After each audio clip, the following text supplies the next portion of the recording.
Ndeko balingami nazongeli kopisa bino mbote mpe boyambi malamu epai nyonso bozali ngai nkombo na ngai Kamanzi yitwa Irunga Ronji na musore wamamaye ku izina rya Tukuwote, akaba ari umukinnyi wa sinema filime nyarwanda, umusore w'umuhanga cyane kandi ufitemo experience. Uyu nguyu akaba ari umusore wavukiye mu gihugu cya Kongo cyangwa se Repubulika Iharanira Demokarasi ya Kongo. Akaba ari mpamvu dutangiye tubasuhuza mu rurimi rw'iringara. Uyu musore rero ni umusore kuri ubu ngubu ufite imyaka 53 y'amavuko. Uyu musore rero nk'uko twari tubivuze ni umusore w'umukinnyi wa filime cyangwa se umukinnyi wa sinema filime nyarwanda. Uyu musore rero afite amafilime menshi yakinnye ndetse abifitemo experience. Uyu musore rero amaze imyaka irenga 17 akina filime nyarwanda. Urumva ko n'umusore ufitemo uburambe kandi akaba bifitemo experience ndende, aho bivuga ko ndetse bigaragara ko yakinnye muri filime zirenga 161 zose agaragara mu mashusho y'amafilime agiye atandukanye. Mu minsi yashize rero Irunga Ronji cyangwa se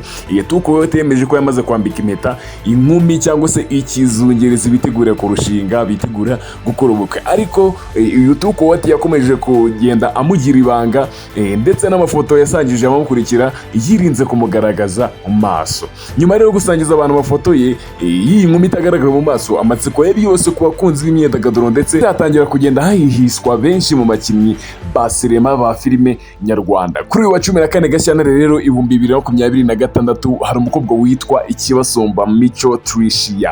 Uyu akaba ari umukobwa mwiza w'ikizungerezi, aho yasangije abamukurikirana amafoto yafotowe ku munsi yambikiweho impeta, ku munsi uyu Irunga Ronji Tukuwote yamwambikiyeho impeta. Nuko rero abakunzi cyangwa se abamukurikirana bahise babyemeza neza nta gushidikanya ko uyu mukobwa yaba ari we bitegura kurushinga. Bidatinze rero hadaciyemo igihe kinini uyu Irunga Tukuwote nawe yahise arekura cyangwa se yashyira hanze andi mashusho kuri Instagram ya Kibasumba amwifuriza umunsi mwiza w'abakundana cyangwa se Saint Valentin. Nkuko muri kugenda bibona rero kuri kano ka video, nkuko bigenda bigaragara, uyu niwe mukobwa Tricia, uyu niwe mukobwa ugiye kurushinga, ugiye gukora ubukwe n'uyu mukinnyi. Abantu bari bamaze iminsi, bari bamaze igihe kinini bibaza igihe azashyingirwa rya, bibaza igihe azashaka, bagenda bamwe bamurekuriraho amagambo atari meza, abandi bamubwira ati washatse uri mu biki. Uyu niwe mukobwa rero ugiye kurushinga, ugiye witeguye gukora ubukwe n'uyu Tukuwote. Mu biganiro byinshi yagiye atambutsa ku binyamakuru bigiye bitandukanye harimo na Igihe, yari amaze kwambika impeta umukunzi we. Tukuwote rero yakomeje kubera ibambo umunyamakuru wese wifuzaga kumenya amazina y'umukobwa witegura kurushinga. Gusa rero ubu ngubu yaje kwemeza ko ubukwe buri vuba, aho yagize ati mu kiganiro nabahaye sinababwiye ko uyu mwaka mfite ubukwe, mwe mushyira rero hafi amakoti. Iby'amazina byo sinababwira, nta nubwo nshaka kumuvugaho cyane. Ibi ni bimwe yagiye agarukaho amaze kwerekana, amaze kwambika impeta uyu mukunzi we Tricia. Tukuwote rero agiye gukora ubukwe nyuma y'uko yiteguraga kubukora muri 2021 ariko ntabwo byaje gukunda n'uyu mukobwa bari bagiye kubukorana, kuko ubwo bukwe byaje kurangira bupfuye, byaje kurangira baje gutandukanye, ntibaba bagikoze ubukwe muri 2021. Ubu rero abari bafite amatsiko y'umukobwa Tukuwote agiye gushyingirwana nawe, abari bafite amatsiko.